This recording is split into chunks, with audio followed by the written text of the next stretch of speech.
Welcome into another Locked On NFL Insider Report. I'm your host, Kainani Stevens. Isaiah Stanback here with us once again, our Locked On NFL Insider. I don't know what it was, 5-6 weeks ago, we just had this discussion. We got to talk about Tom. We had our wonderful reminiscing of memories, and now he's unretiring. So what's going on here, Isaiah? I mean, TB12, Thomas, Brady. This guy just doesn't want to go away. I think like you mentioned, we touched on this a couple weeks back when he retired, and it just felt like the story wasn't done being told. I think from the fans' perspective, we can understand now that, hey, guess what? You've done more than anybody's ever done in the history of the sport. So, hey, you can ride off into the sunset. But as being one of his former teammates and understanding who he is as a competitor, I knew there was a part of him that just wasn't done yet. And I think that, he really made that decision based upon his family's, really wants. I think his wife has been very patient in that regard. His family's been very patient. And I think he wanted to give that an opportunity and kind of grant their wish to walk away after, 22 years? Nobody's doing that anymore. So I think he was like, okay, I get it. You state your case. I'm going to go ahead and appease your wish. But after sitting back for some weeks, after sitting back and watching the Super Bowl, after sitting back and going, over and hanging out with Cristiano Ronaldo and guys like that, I think he understood from that perspective, I'm not ready to sit in this chair. I'm not ready to be a fan and just sit up here for this 30,000-foot view. I want to be on that field making plays and winning more championships. Obviously, a lot of different factors go into, deciding to retire. His family is certainly one of those factors, but Tom Brady is such a competitor. It almost seems like it's going to have to be where he can't compete anymore, whether that's injury or just decline. Is that something, going forward, I've always felt, as a fan, that was kind of the way it was going to have to be for him to go out. And now that we see him unretire, is that really what it's going to have to be? I hope not, Kay. I really hope not. I don't want to see him like that. I'm not only just as a former teammate, but just as a fan. That's the last thing you want for somebody like this. But it's kind of almost like if you don't walk off, if he doesn't walk off in the sunset as the Super Bowl champion, then kind of what is he coming back for? That's kind of the sense that I get, and it's kind of hard to understand why he wants to continue to drive and have this drive to come back and want to compete. But knowing him, he wants to win more Super Bowl championships, and that's how he wants to end it. And I hope that he does end it like that in some form, because seeing him go out any other way just wouldn't be satisfactory. And that certainly seems to go with the timing of why he's doing this, right? Obviously, announcing that he's coming back so that free agents or players that are possibly up for contract are knowing that he's going to be there committed to the team this year. So what is the team going to look like right now as it's constituted? Who's coming back? What is this Bucs team going to look like? Well, this Bucs team is pretty much still intact for the most part. He still has a lot of his big guns. You got the Mike Evans coming back.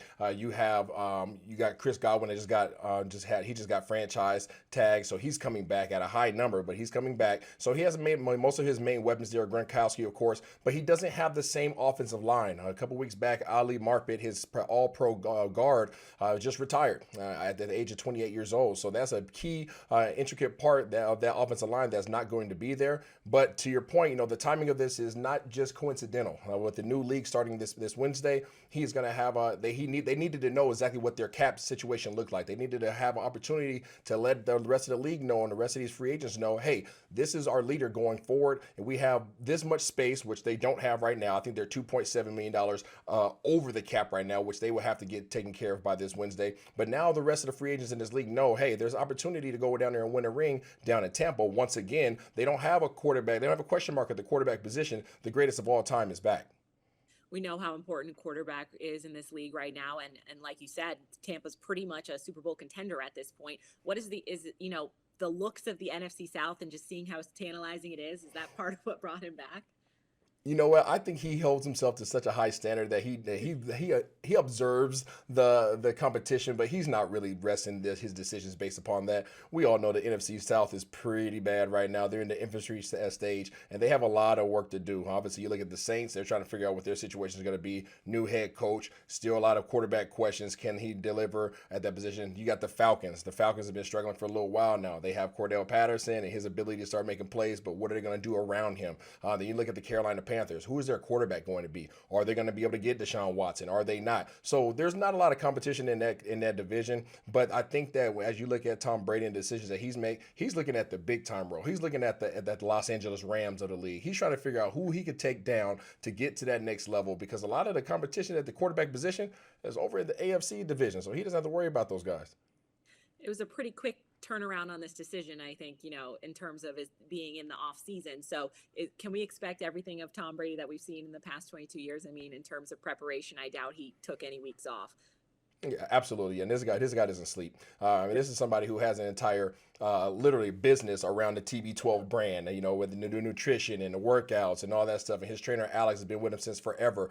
He was there during my time in New England back in 2009. This is somebody who takes very good care of his body. I think that's one of the reasons why him and Antonio Brown really hit it off for those years, is because they have a mutual respect for honoring the performance side of preparing yourself to play and compete. He is going to be more than prepared. And then you can always imagine, now that he's back and now that he still has those key pieces in place in terms of the Gronkowskis, the Godwin, the Mike Evans, there's going to be a lot of free agents that want to go down there. The question is, what can they do with that salary cap to put these guys in position to go out there and win another Lombardi? TB12 is back. He's going to be back on the field this season. I know a lot of people excited, a lot of people rolling their eyes, so it'll be a little bit of both out there. But it'll definitely be something to watch for sure this season. Isaiah, thank you for joining us. I'm Kainani Stevens. This has been Locked On NFL.